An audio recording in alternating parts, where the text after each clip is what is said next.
Šiandien pagaliau yra tas momentas, kada po ilgų planų pagaliau pradėsim realiai kažką daryti su apdaila. Šiam momentui planas yra toks, kad pasinaudoja naujausiam technologijom prieinamom šiai dienai, tai yra kartoninės dėžės metodų. Išsiskleisim kartoninę dėžę, kokią nors didesnį, užsidėsim ant priekio ir žiūrėsim, ar galima padaryti kažkokias tai formas. Tai va, planas yra pradėti nuo priekio, pabandyti uždengti čia ir žiūrėti, kaip seksis. Pabandykim.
O rezultatas.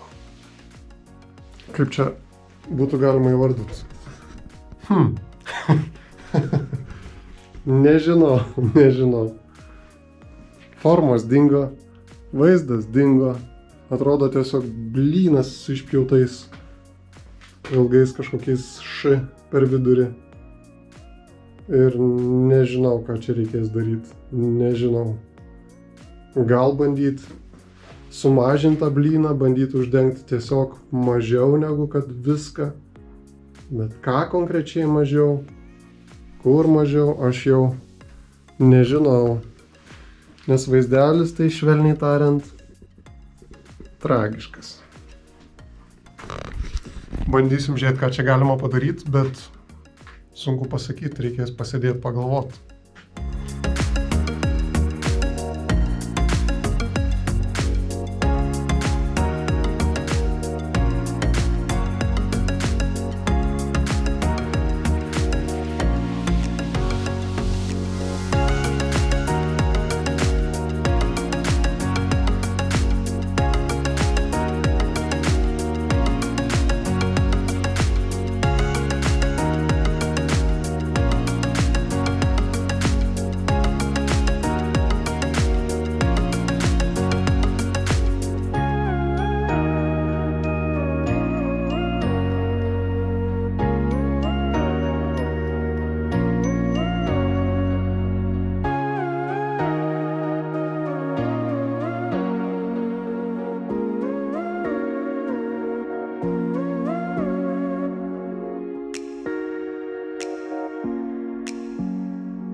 Štai.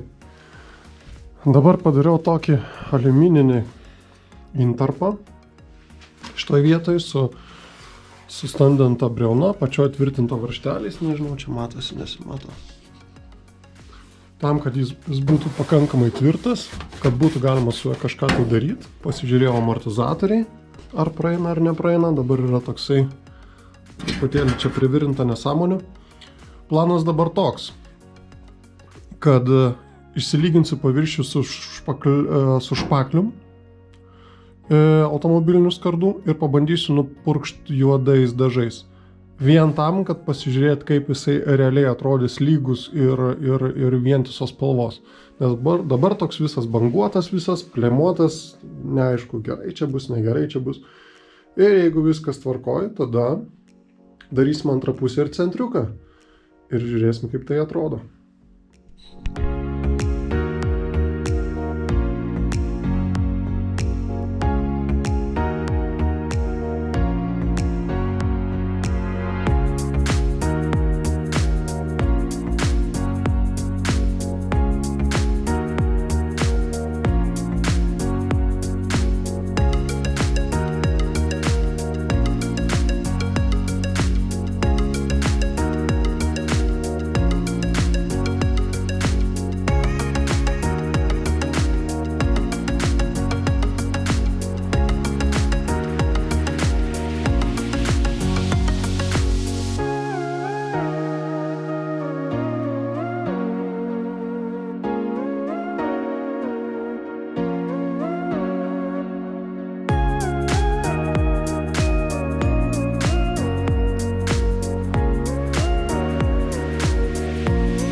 Taigi, pirmoji detalė vietoje.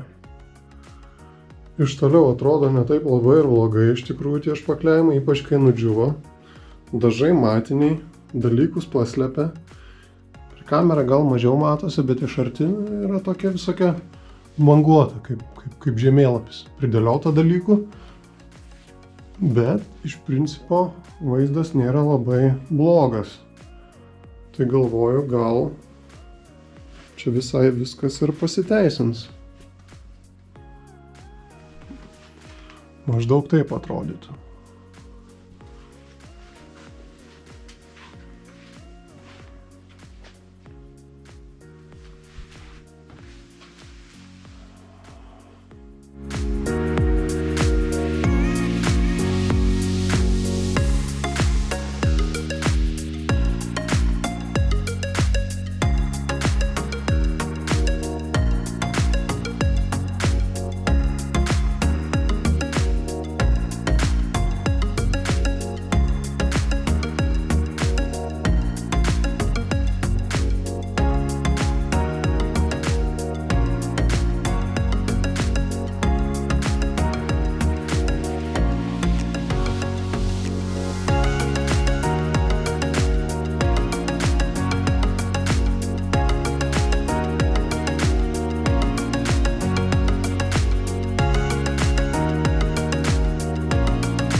Na ką, priekio apdailos pirmi 3 elementai kaip ir baigti. Atrodo taip savotiškai. Per kamerą geriau nei iš tikrųjų, dėl to, kad vis tiek pasislėpia visi nelygumai, visa kita. Iš principo atrodo pakankamai blogai, bet tai jau suteikia šiokį tokį vaizdą, kaip tai galėtų atrodyti realybėj su tikrom apdailos detalėm, pagamintom greičiausiai iš pluošto. Suteikia ir šiaip bendrą vaizdą pasižiūrėti, ar tai bus gerai ar ne, ar bus negerai, nežinau. Kol kas neturiu stiprios nuomonės nei už, nei prieš. Atrodo kaip atrodo. Dabar problema yra su radiatorium šiaip iš tikrųjų, dėl to, kad jisai yra tai pakankamai didelis ir iš šono matosi, kad jisai sudaro tokį kaip laiptą. Planą bandysiu daryti tokį. tą radiatorių šiek tiek pamažinti, greičiausiai iš viso pirkti atskirą korą, jį daryti žemesnį, pasukti kampu, šonus visus pervirinti taip, kad čia būtų tokie kaip ir lygus, gražus apdailos elementai. Jeigu pavyks, tai viršui plačiau, apačioj siauriau, kad jisai gautų priekio trapecijos formą. Pasukt kampu, padaryti trapeciją, ventiliatorių iš pučiančio dėti kitą pusę, traukiantį, šiek tiek mažesnį, ir radiatorių palikti kaip aušinimo elementą ir kaip apdailos elementą vietoj priekinių grotelių. Nežinau, ar tai pavyks padaryti, bet pabandyti galima. Tai va, o šiaip nežinau, jeigu kas turit kokių geresnių idėjų, pasiūlymų, galbūt pažįstat, kas galėtų padėti su tokiais darbais, mielai laukčiau rekomendacijų. Tai va, darbo įdėta apie 3 geros dienos, rezultatas toks, jei nenuviliantis, tai labai pusėtinas, matysim, ko visą tai pasibaigs. Tai tiek.